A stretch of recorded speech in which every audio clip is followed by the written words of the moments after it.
Back to clean news UP. चलिए देखते हैं उत्तर प्रदेश की 25 फटाफट बड़ी खबरों को। इससे पहले आप न्यूज को कहां से देख रहे हैं हमें कमेंट में बताना बिल्कुल ना भूलें। साथ ही हमारे फेसबुक पेज को भी फॉलो करें। फेसबुक पेज का लिंक डिस्क्रिप्शन में दिया गया है। लखनऊ में न्यूरो और कैंसर रोगियों को मिलेगा आधुनिक इलाज, लगेंगी नई मशीनें। नए साल से लखनऊ के मेडिकल संस्थानों में मरीजों को आधुनिक इलाज का तोहफा मिलेगा। सिर की बीमारी के लिए न्यूरो साइंस सेंटर की सौगात मिलेगी। केजीएमयू में कैंसर मरीजों के लिए 2 रेडियोथेरेपी मशीन स्थापित की जाएंगी। पैट स्कैन व एमआरआई समेत दूसरी आधुनिक मशीनें स्थापित की जाएंगी। संस्थान में 5 मंजिला भवन में न्यूरो साइंस सेंटर स्थापित किया जा रहा है। 4 मंजिला भवन पहले ही तैयार है, 2 मंजिल और बनाया जा रहा है। इसका काम अंतिम दौर में है। इसमें सिर की बीमारी से पीड़ित मरीजों को बेहतर इलाज मिलेगा। 336 करोड़ की लागत से बनेगा Kashi inter model station. Uttar Pradesh के वाराणसी का काशी रेलवे स्टेशन को मेजर अपग्रेडेशन प्रोजेक्ट के लिए टेंडर जारी कर दिया गया है। करीब 336 करोड़ की इस परियोजना से काशी इंटर मॉडल स्टेशन बनेगा। यहां यार्ड रिमॉडलिंग कॉम्प्लेक्स और होटल निर्माण समेत कई कार्य होंगे। पिछले दिनों रेल मंत्री अश्विनी वैष्णव वाराणसी दौरे पर आए, जिसके बाद इस महत्वाकांक्षी परियोजना में तेजी आई। यहां टेक्नो फिजिबिलिटी सर्वे का काम पहले ही पूरा हो गया है। अगले साल दिसंबर तक डीपीआर का काम भी हो जाएगा।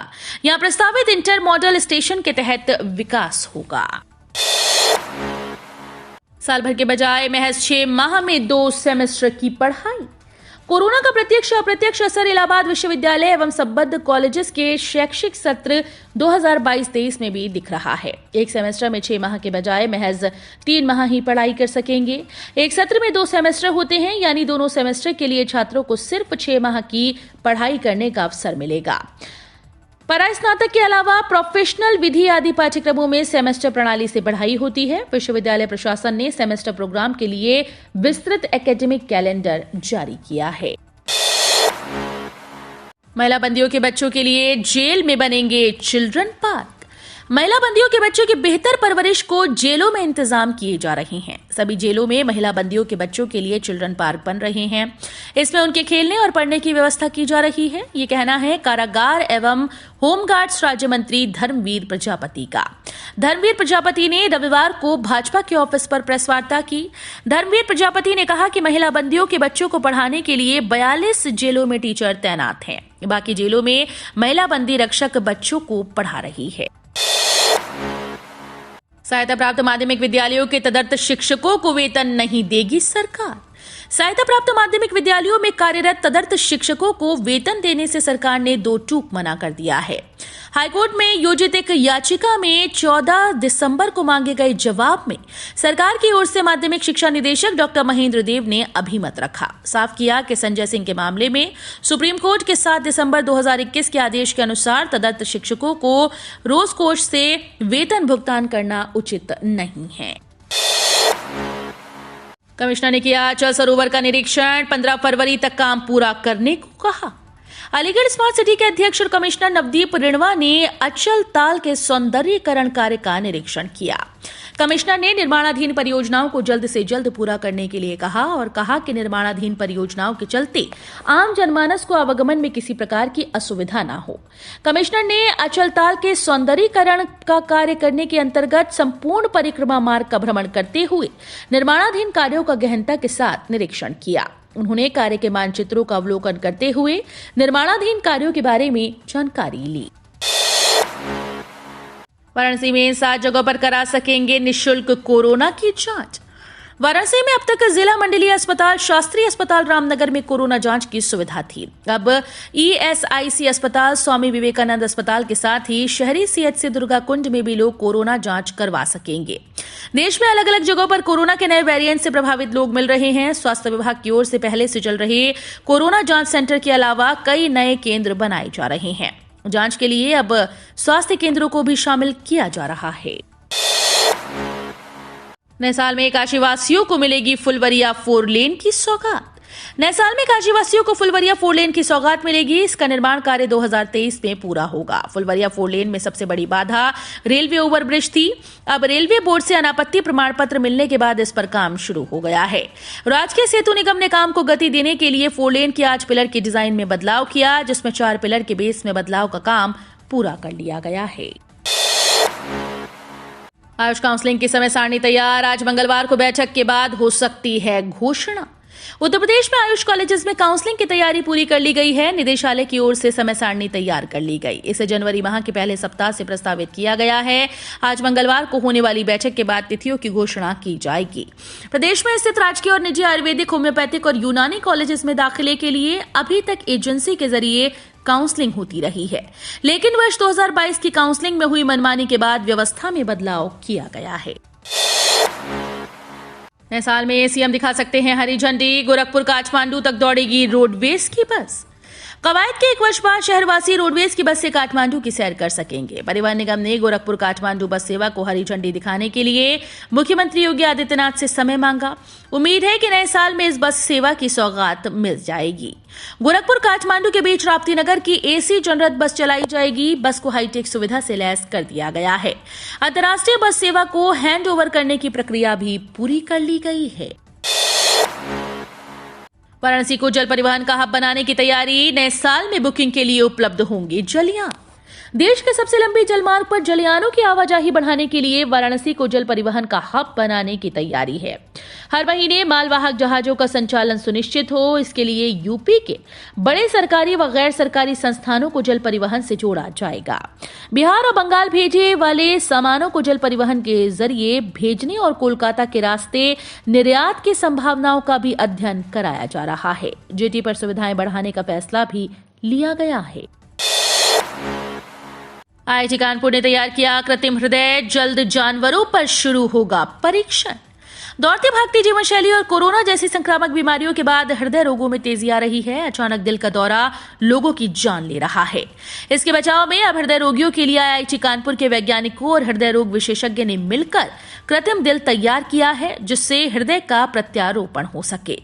केजीएमयू के 118वें स्थापना दिवस के अवसर पर आईआईटी कानपुर के निदेशक प्रोफेसर अभय करिंदीकर ने बताया कि 2023 में ट्रायल होने के बाद संभवतः आने वाले 2 वर्षों में कृत्रिम हृदय का प्रत्यारोपण इंसानों में किया जा सकेगा। मदरसों में शुक्रवार की छुट्टी को लेकर विवाद। बोर्ड मेंबर ने नए कैलेंडर की सीएम योगी से की शिकायत। उत्तर प्रदेश के मदरसों में शुक्रवार को ही साप्ताहिक छुट्टी किए जाने संबंधी कैलेंडर जारी किए जाने के बाद राज्य मदरसा शिक्षा बोर्ड में विवाद पैदा हो गया है।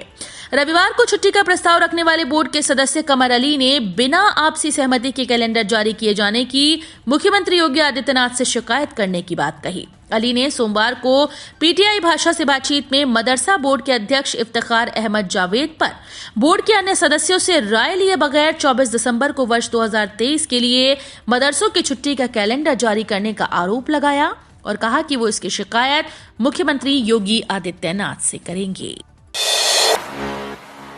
यूपी में भारी निवेश को तैयार जापान के रक्षा राज्य मंत्री ने डिप्टी सीएम मौर्य से की मुलाकात। उत्तर प्रदेश में जापान ने भारी निवेश को लेकर हामी भरी है। इसको लेकर जापान के रक्षा राज्य मंत्री फ्यूजिमारो सतोशी ने डिप्टी सीएम केशव प्रसाद मौर्य से उनके सरकारी आवास पर बैठक की, जहां उन्होंने कहा कि भारत के साथ हमारी पुरानी मित्रता रही है। अब चीन की बजाय पूरा निवेश भारत में करने का हमने पक्का इरादा कर लिया है।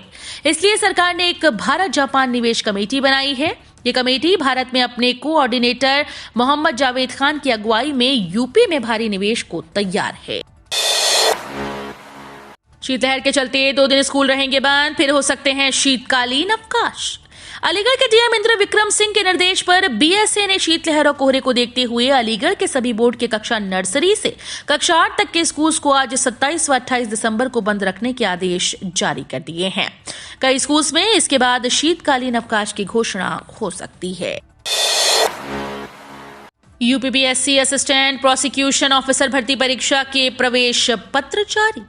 उत्तर प्रदेश लोक सेवा आयोग ने सहायक प्रोसिक्यूशन ऑफिसर मुख्य परीक्षा 2022 के लिए एडमिट कार्ड जारी कर दिया है। योग्य उम्मीदवार आधिकारिक वेबसाइट से अपने हॉल टिकट डाउनलोड कर सकते हैं। उत्तर प्रदेश लोक सेवा आयोग ने सहायक प्रोसिक्यूशन ऑफिसर मुख्य परीक्षा 2022 9 जनवरी और 10 जनवरी 2023 को निर्धारित किया। सहायक प्रोसिक्यूशन ऑफिसर भर्ती मुख्य परीक्षा 2 पारियों में सुबह 9:30 बजे से दोपहर 12:30 बजे और दोपहर 2 बजे से शाम 5 बजे तक आयोजित होने वाली है। वीर बाल दिवस पर मुख्यमंत्री योगी बोले, सिख गुरुओं का बलिदान व त्याग प्रेरणा देता है। मुख्यमंत्री योगी आदित्यनाथ ने कहा कि सिख गुरुओं का बलिदान व त्याग हमें प्रेरणा देता है। गुरु गोविंद सिंह ने अपने 4 साहिबजादों को भारत की संस्कृति व धर्म की रक्षा के लिए बलिदान कर दिया।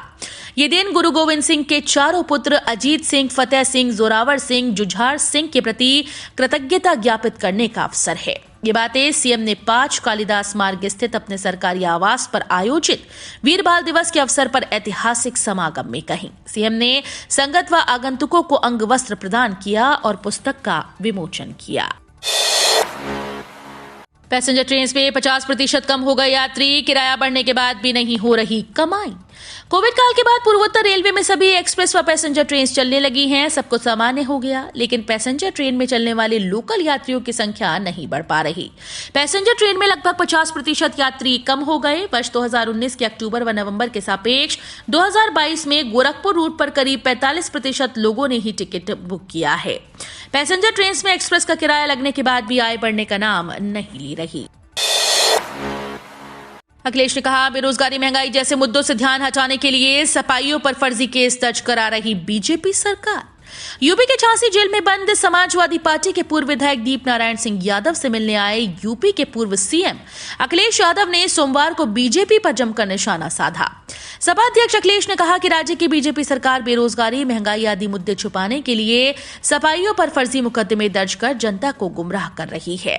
वे सोमवार दोपहर को झांसी जिला कारागार में गैंगस्टर एक्ट सहित कई मुकदमों में जेल में बंद सपा के पूर्व विधायक दीप नारायण से मिलने पहुंचे थे। इस अवसर पर अखिलेश यादव ने कहा कि भाजपा सरकार हर मोर्चे पर फेल है, उसके पास जनता की किसी भी समस्या का समाधान नहीं है। कोरोना को लेकर कैसी है यूपी के अस्पतालों की तैयारी, आज पूरे प्रदेश में जांचा जाएगा।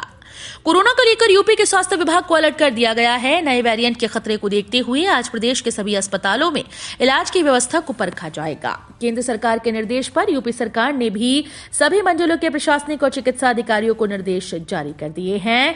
चीन समेत दुनिया के कई देशों में कोरोना के नए वेरिएंट ने कोहराम मचा दिया है और ऐसे में केंद्र सरकार ने सभी राज्यों को एडवाइजरी जारी की है। अखिलेश यादव बोले, सरकार सपा कार्यकर्ताओं पर झूठे केस लगा भेज रही है जेल। झांसी पहुंचे पूर्व मुख्यमंत्री अखिलेश यादव ने 3 माह में जेल में बंद सपा के पूर्व विधायक दीप नारायण सिंह यादव से जेल में तकरीबन आधे घंटे मुलाकात की। बाहर आकर उन्होंने भाजपा की प्रदेश और केंद्र सरकार पर जमकर हमला बोला। अखिलेश ने कहा कि भाजपा सरकार ने न्याय व्यवस्था को खत्म कर दिया है, इस सरकार से न्याय की उम्मीद नहीं की जा सकती। सपा कार्यकर्ताओं को चिन्हित कर षड्यंत्र के तहत झूठे मुकदमे लगाकर जेल भेजा जा रहा है। खाते में मिनिमम बैलेंस मेंटेन करने की झंझट खत्म, बैंक ग्राहकों के लिए खुशखबरी।